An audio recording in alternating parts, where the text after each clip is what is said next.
She thought death was the end of my story. She smiled when I was buried in a wedding dress I never wanted, wearing bruises she left me to suffer through. My sister thought she won, by stealing the man who once held my heart and forcing me into the arms of a monster. But fate had a different plan. As I came back, and this time, I could hear their thoughts. I died on a Monday.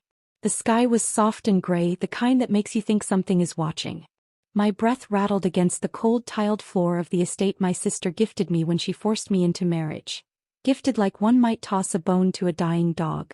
I remember the scent of lavender and blood. I remember Ethan's final blow. But more than anything, I remember Sophia's voice, high and triumphant. She was too weak for this world. She wasn't wrong. Back then I was Susan, the obedient daughter, the overlooked second sister, the pawn. The girl who baked cookies to feel useful, who smiled when her heart cracked just to keep the peace. The one who loved deeply, but was never truly loved in return. Sophia was everything I wasn't, bold, beautiful, and cruel. From childhood she thrived by dimming my light. Our parents, they only noticed her. I was the shadow she stepped on again and again. So when she seduced Thomas, my fiancé, the gentleman who once told me he'd build a garden just so I could sit in peace, I wasn't surprised. He told me he never loved me. And I believed her. Our parents praised the match. It's only right, Mother said. Sophia belongs to someone like Thomas. Not you. I didn't fight. I never did. They arranged for me to marry Ethan instead, Thomas's business partner. Tall, handsome, and vicious in the ways people applauded. You'll learn how to be strong, my father told me. He was right. Just not in the way he imagined. Because death didn't come with a white light. It came with a choice. And when I opened my eyes again, I was 18. At first I thought it was a dream. My hands were soft and unscarred, the calendar on the wall read for years ago, and outside cherry blossoms had just begun to bloom, the same day Thomas first asked me to walk with him. But the dream didn't end. I looked in the mirror and a younger version of myself stared back, wide-eyed and trembling. My heart beat faster and my body remembered everything the mind tried to forget. Every strike. Every betrayal. Every time I was called dramatic, sensitive, ungrateful. Except now. I could hear the whispers behind their smiles. It started faintly. As Sophia passed my door, I heard her voice, clear as crystal, but her lips never moved. She still thinks he'll choose her. Pathetic. I froze. No one else heard it. But I did. I wasn't just reborn. I came back with a gift. I didn't scream or cry. I didn't confront her. That's the thing about pain. It teaches you patience. I'd learned my lesson in blood. And this time, I was going to play the game better than they ever could. I walked downstairs the next morning, my steps quiet. Mother sat at the breakfast table, criticizing the help as usual. Sophia twirled her spoon, smiling sweetly. There she is, my mother said without looking up. Have you finished your application for the music conservatory? Not that it matters. You'll probably drop out like everything else. She should, Sophia said, tone syrupy. We wouldn't want her wasting anyone's time. But in Sophia's mind I heard it again. Let her dream a little longer. It's more fun when I get to crush her. My hands trembled beneath the table. Not from fear. From the thrill of knowing. This time I would not fall into their traps. This time I would let them dig their graves with their own lies. The first step in any war is silence. People reveal the most when they think no one is listening. I began keeping a journal, not of what they said aloud but of what I heard behind their words. Sophia's envy that Thomas once looked at me first. Father's disappointment that I was too much like my dead grandmother. Kindness is weakness, he used to say. Mother's bitter regret that I wasn't as easy to manipulate. They didn't notice the change in me at first. I still smiled, still offered tea, still wore pastels and nodded when spoken to. But I stopped letting them twist me. And I watched. I watched as Sophia planned to seduce Thomas again, just like before. I watched as she slowly planted doubts about me in his mind. But now I knew every thought she had before she said a word. She wanted him. Not because she loved him. Sophia didn't love anyone but herself. But because she wanted what I had. What I loved. But I didn't love Thomas anymore. I didn't want him back. What I wanted was justice. And to get that I needed to let history repeat itself. Just long enough to twist the ending. A week later Thomas invited us both to his lake house just like before. My heart beat fast when I saw him, still warm-eyed, still soft-spoken. Still the man I once thought was my forever. But I no longer saw him through rose-tinted dreams. I saw the cracks now. The way he wavered, the way he listened too easily to Sophia, the way he never asked what I wanted. Sophia clung to his side like perfume. I stayed silent. He thought I was too naive to fight. That was her first mistake. That night as we stood under the stars, Thomas approached me. "You seem different, Susan." "I am," I said, watching the moonlight catch on the lake's surface. "Maybe I finally stopped dreaming." His gaze softened. I miss our walks." But in his thoughts I heard it. "I wonder if she'd take me back.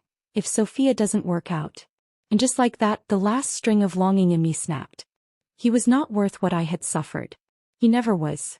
And Sophia? She didn't see the storm I was becoming. I didn't come back to beg for love. I came back to rise. And they would never see it coming. Sophia thought she won when she took Thomas. She thought forcing me into the arms of Ethan, her backup plan, would break me. But I knew now what she was planning. And I would let her think she'd succeeded. Until the day she realized she'd handed me the crown with her own hands. The game had only begun. And this time I was playing to win. It happened like déjà vu. One afternoon I heard my parents' voices echoing through the hallway, just like before. "I think Ethan is a more suitable match," my mother said, her voice crisp. "He has more power. Thomas and Sophia are already aligned now. It's better for Susan to match with someone useful." I stood behind the door listening. Useful. Not happy. Not safe. Just useful. And in Sophia's thoughts I heard the venom. "He'll destroy her, she don't know what is coming for her." I smiled. But I did know. I remembered every bruise. Every silence. Every scream muffled behind thick walls. And yet, I didn't feel fear. I felt clarity. That night I stared at the mirror. My reflection looked younger, untouched.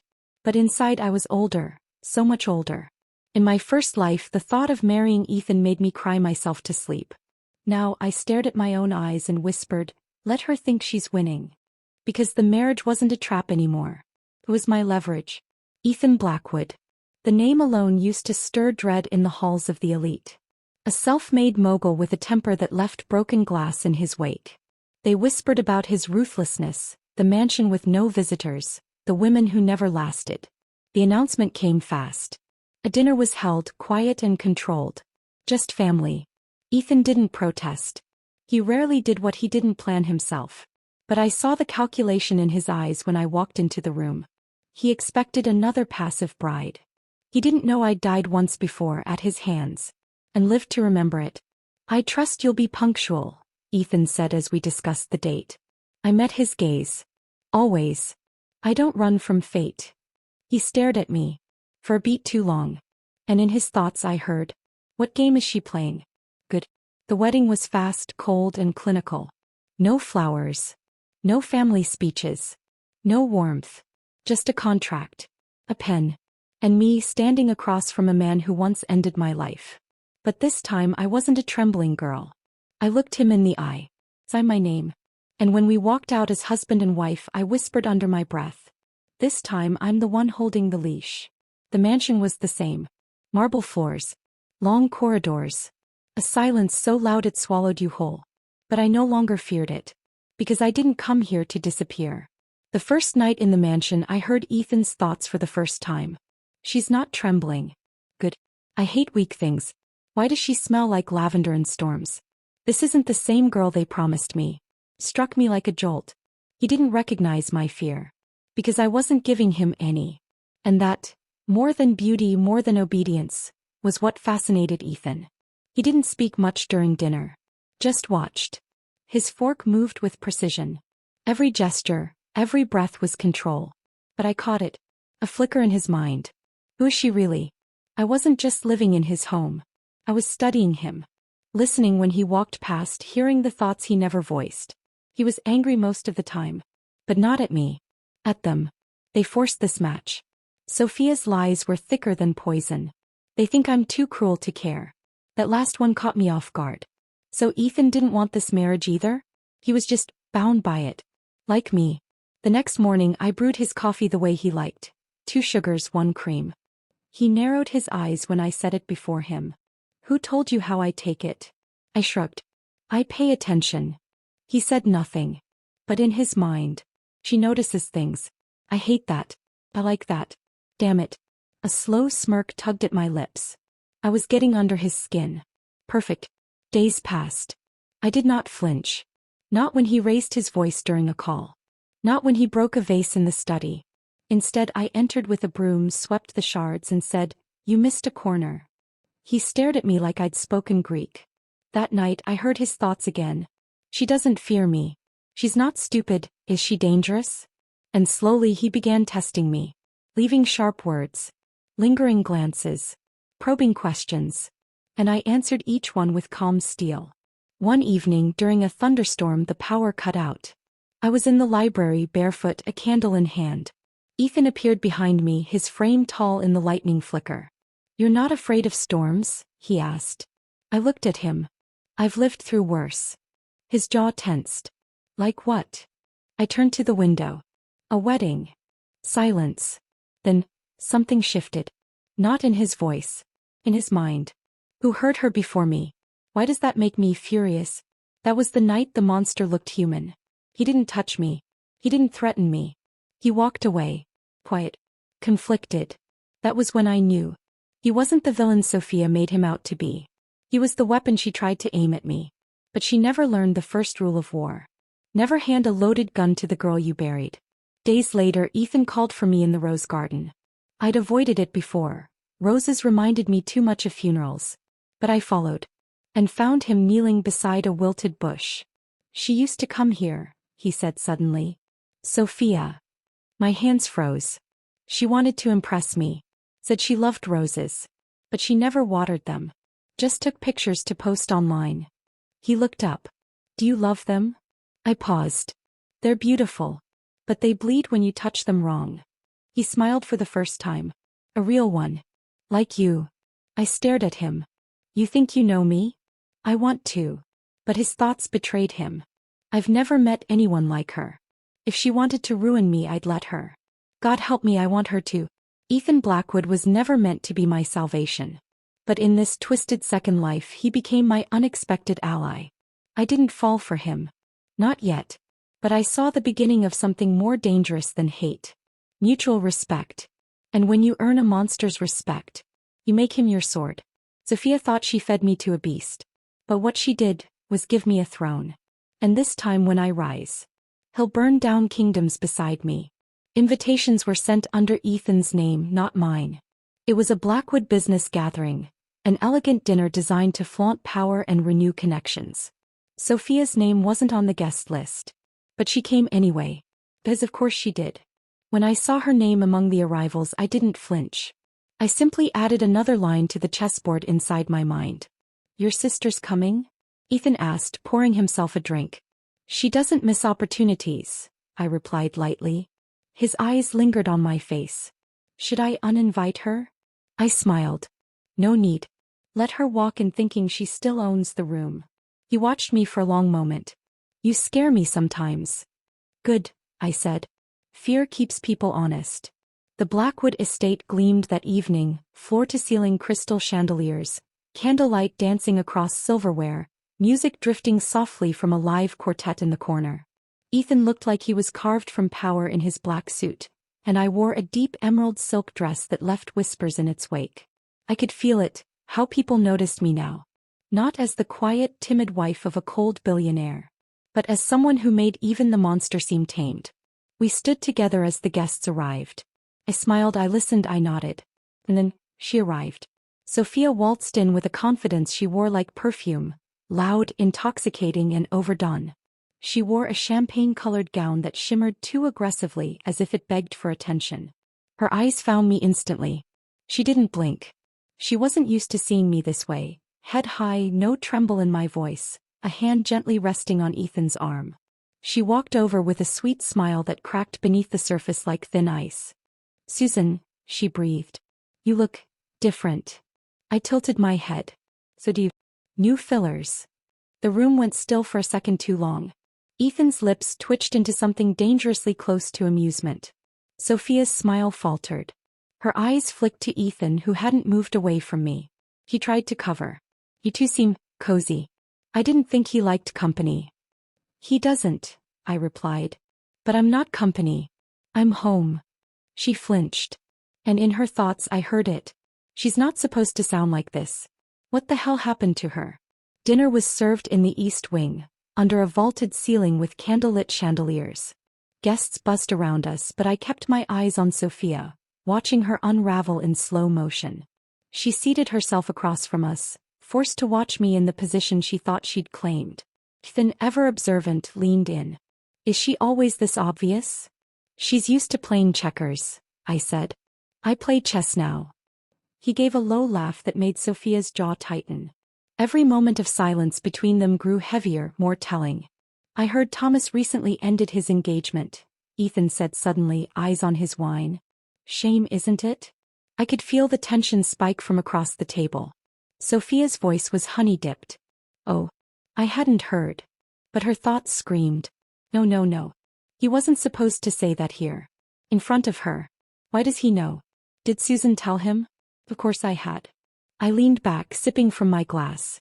You were close to him once, weren't you, Sophia? He stiffened. Well, we were all young. Things change. Yes, I agreed, letting the smile settle slowly on my lips. Some people grow. Others just age.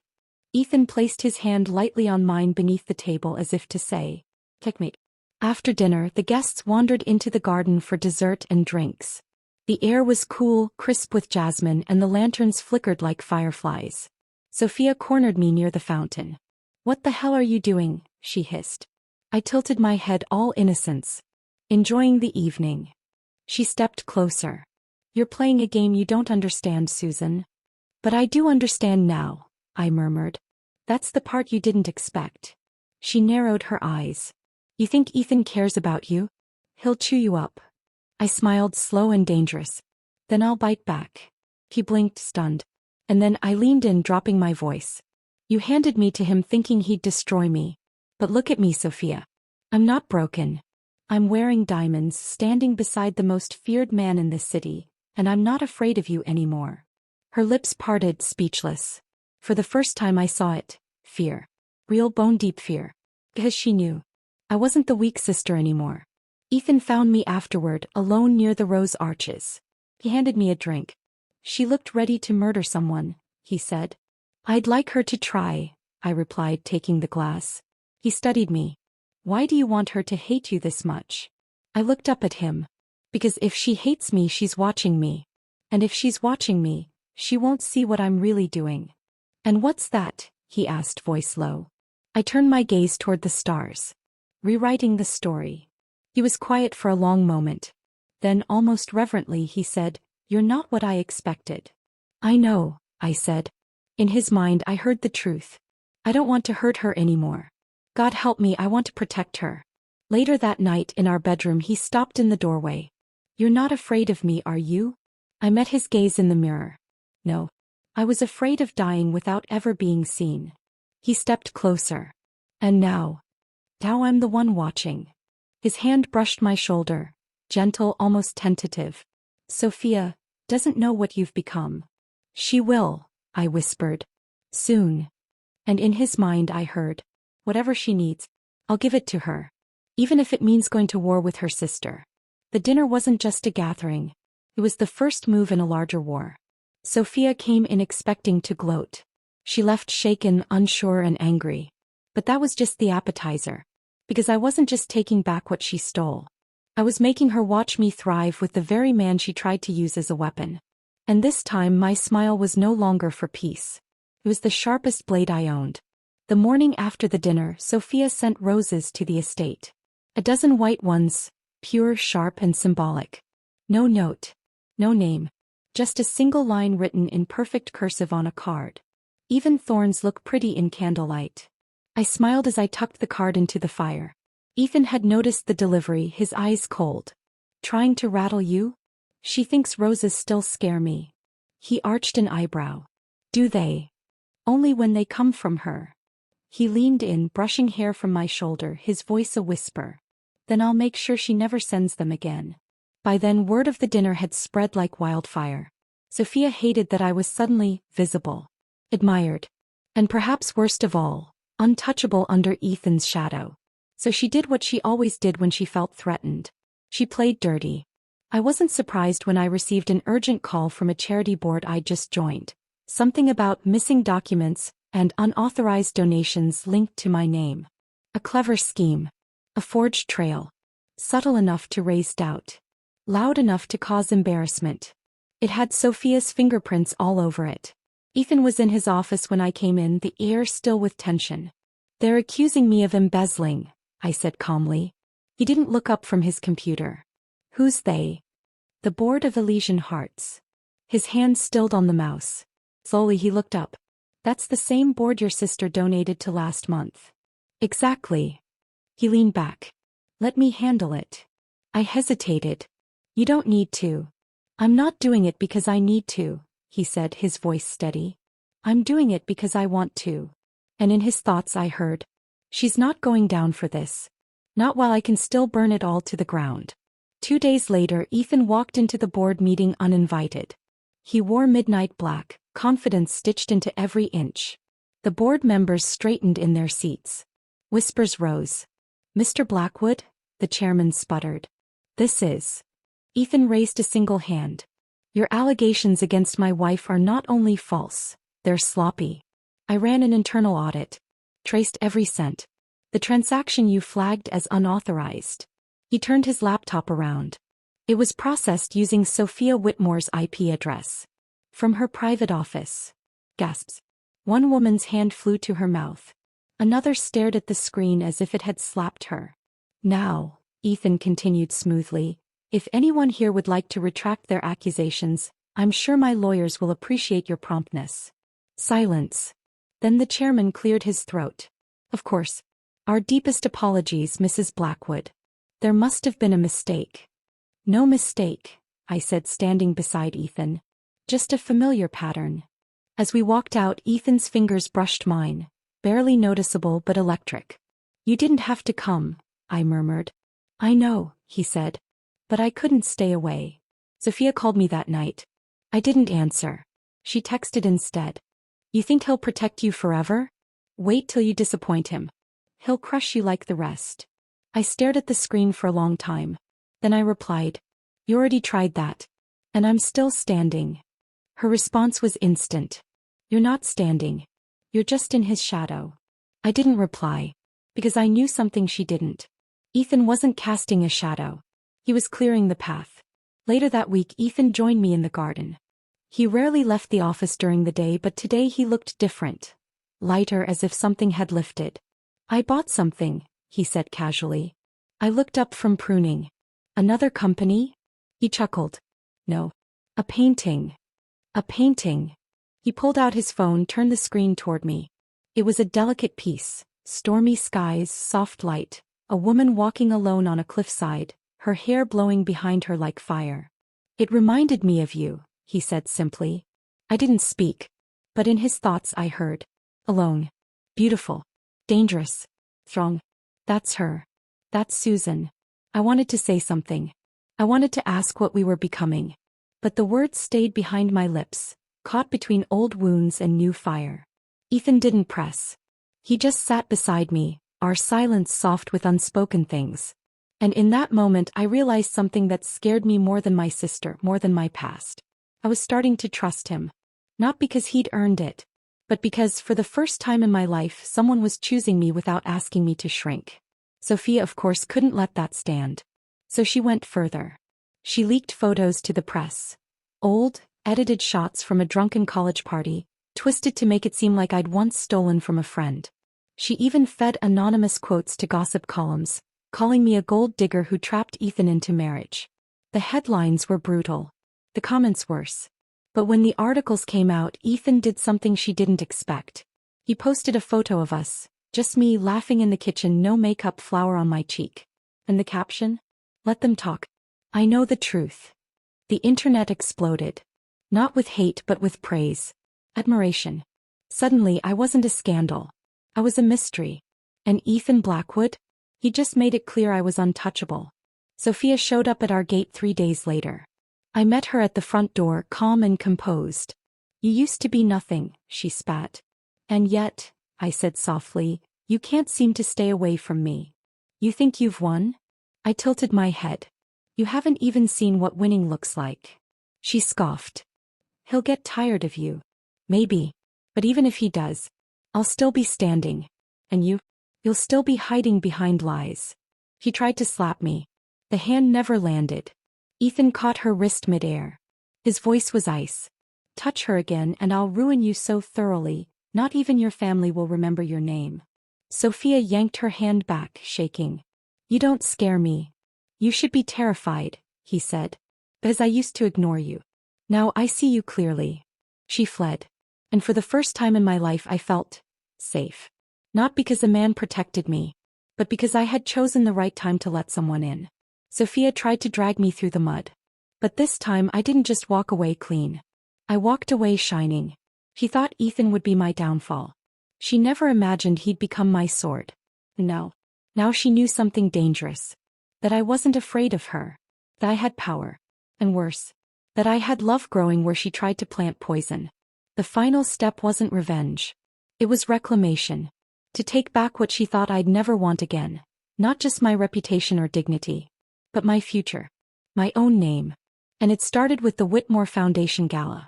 Every year, Sophia made sure she was the star, co-chairing the event, giving fake smile speeches, using it to cement her place among the city's elite. She'd always said, this night proves who really matters. So I decided to make it about me. Ethan stood beside me as I adjusted the clasp of my gown. It was simple, black velvet, sleeveless, elegant. I didn't need sequins or dramatic trains. My presence would be enough. You don't need to go, he said, brows slightly drawn. She'll try something. She already did, I replied. And she lost. Tonight is for the world to see it. He studied me in the mirror. You don't look angry. I'm not. Then what are you? I turned to face him calm. Ready. And in his thoughts, I heard the quiet awe he didn't voice. She doesn't burn like fire. She freezes like winter. And it's beautiful. The gala was held at the Ophelia Grand Hotel, a place built on glass walls and golden staircases. Flashbulbs burst the moment we arrived. All eyes turned. And for once I didn't flinch. I felt them watching. But more than that, I felt her watching. Sophia's smile nearly cracked when we entered. She wore crimson, bold, attention-seeking like a flare in the night. Her eyes swept over me like daggers looking for a wound. But I gave her nothing. She walked toward us, forced to pretend civility. Susan, she cooed. That's a brave choice of dress. Thank you, I said. I wasn't sure if I wanted to match the carpet or the guests, but then I realized, black suits shadows best. Her smile tightened. Ethan, she turned to him. You've been quiet lately. We used to talk more. Then I grew up, he replied dryly. I nearly laughed. In her mind I heard the furious echo. She turned him against me. She's making me invisible.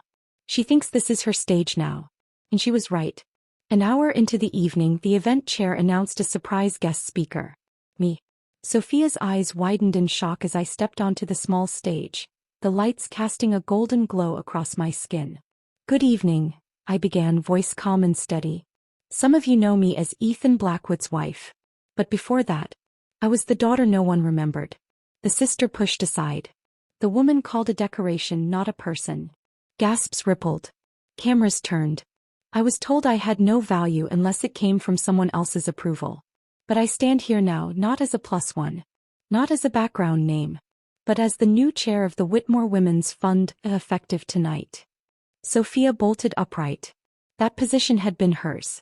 Her hand clenched around her champagne flute, cracking the rim. I smiled. Tonight we begin a new direction. One based not on image but action. And as someone who was once buried beneath someone else's ambition, I promise to never let another woman feel voiceless again. Thunderous applause. Sophia didn't clap. She just stared, frozen. Because I'd taken her throne. Without even raising my voice. After the speech, I stepped off stage into the sea of congratulations. Cameras snapped. Women approached me with warmth in their eyes. I had become what she pretended to be. And the irony? She handed me the spotlight by underestimating me. I made my way to the rooftop garden to breathe. And there I found Ethan waiting. You didn't just steal the show, he said. You became it. I leaned against the railing. She'll come after me harder now. And I'll stand in her way, he said simply. I looked up at him. Why? His gaze held mine. Because I was supposed to be your end. And somehow you became my beginning. That night the final blow fell. And it didn't come from me. It came from her own hand. Ethan released a press statement the next morning, disclosing anonymous whistleblower reports, backed by undeniable evidence, that Sophia had embezzled donations from 3 nonprofits over the past year, one of which bore her name. She'd used the money to pay for vacations, jewelry, and bribes. The media exploded. Sponsors fled. Her PR team quit. Her empire unraveled faster than silk in fire. He tried to blame me. But no one listened anymore. Because I wasn't the shadow now. I was the sun she couldn't outshine. She came to the estate 3 days later. One last desperate attempt. Ethan didn't let her pass the front gate. But I met her there anyway. Her eyes were bloodshot. Her makeup uneven. Her voice cracked. You think you've won, she said bitterly. I didn't think, I replied. I knew. I made you, she snapped. Everything you are, you became because of me. And for a moment I saw the truth buried in her rage. She needed me broken. Because my survival proved she never had power. Only permission. No, I said gently. You didn't make me. You tried to unmake me. The strength that came from surviving you. Her mouth opened, closed. There was nothing left to say. I turned and walked away, leaving her behind the iron gates that once protected her. Now they were prison bars. I didn't destroy her. He did that herself. All I did was show the world what was already true. Sophia took everything from me in my first life. My love, my name, my chance. But this time I didn't just take it back. I built it better. And when I rose from the ruins, I didn't need to be rescued. I had already saved myself. Spring arrived with a softness I hadn't felt in years. The Blackwood estate, once a cold marble prison, now bloomed with lavender and climbing roses. The air smelled like renewal, not regret. Ethan stood at the edge of the balcony one morning, sipping his coffee, his eyes on the sunrise. I joined him quietly. No meetings today? I asked, brushing a strand of hair behind my ear. He smiled just faintly. I cancelled them. Oh, that's unlike you. He looked at me then. And I saw something in his expression I hadn't dared to name. Warmth, gentleness, and something else. Almost like fear. I have something I want to say, he said, his voice low. And I didn't want any distractions. I turned to face him fully, heart tightening. I was raised to believe power was everything. That feelings were a weakness. That love was a transaction, he said. But then you came into my life. Not as the woman I wanted, but the one I needed. And you broke every rule I had. He set his cup down. Reached for my hand. I don't want to be a shield anymore. I want to be yours. If you'll have me. My breath caught. Because I'd once died at his hands. And now he was offering me his heart. I searched his thoughts, not just his words. I would never hurt her again. She is the first person I've ever wanted to protect, not control.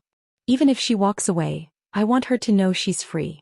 Tears welled in my eyes, but I didn't let them fall. I don't want a protector, I whispered. I want a partner. He nodded. Then I'll learn to be that. For you. We didn't marry again in grand halls or under flashing lights. There was no press release. No white dress. No audience. Just us. In the garden, under a canopy of stars, we exchanged vows. Not promises of perfection, but of honesty. Of effort. Of a future shaped by choice, not obligation. I didn't wear diamonds. Just a small silver band. And his hand in mine. Ethan wasn't gentle by nature. But he was gentle with me. And that made all the difference. Sophia didn't come to the wedding. She couldn't. After her fall from grace, she fled the city. Rumors said she was living abroad, trying to reinvent herself again. But I didn't follow her story. Not because I forgave her. But because I didn't need to hold on anymore. Some battles end not with a final blow. But with walking away. I focused on rebuilding what she tried to steal. Myself.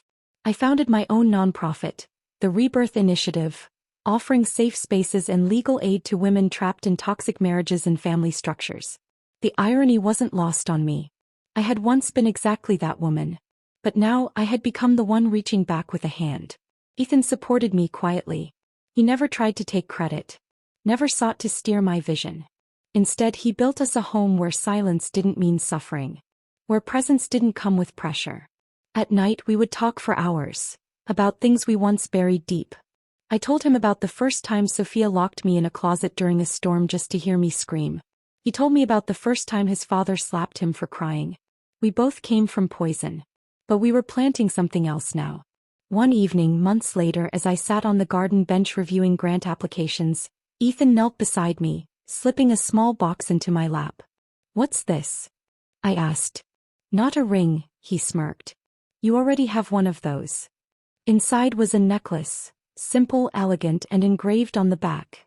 My equal. My piece. I stared at it for a long moment. "You once said I was your end," I murmured. "And you became my beginning," he said softly. "I was reborn once in pain. But I stayed alive through purpose. I didn't rebuild my life to prove a point to my sister. I rebuilt it because I deserved to live a life where love didn't mean sacrifice, and power didn't come from cruelty." Sophia thought she pushed me into darkness. But what she really did was awaken the light I never knew I had. And in the end, I didn't just survive the monster. I married the man who learned how to become human. Because of the woman who refused to stay broken. I was reborn. And this time, I chose love for myself. The end.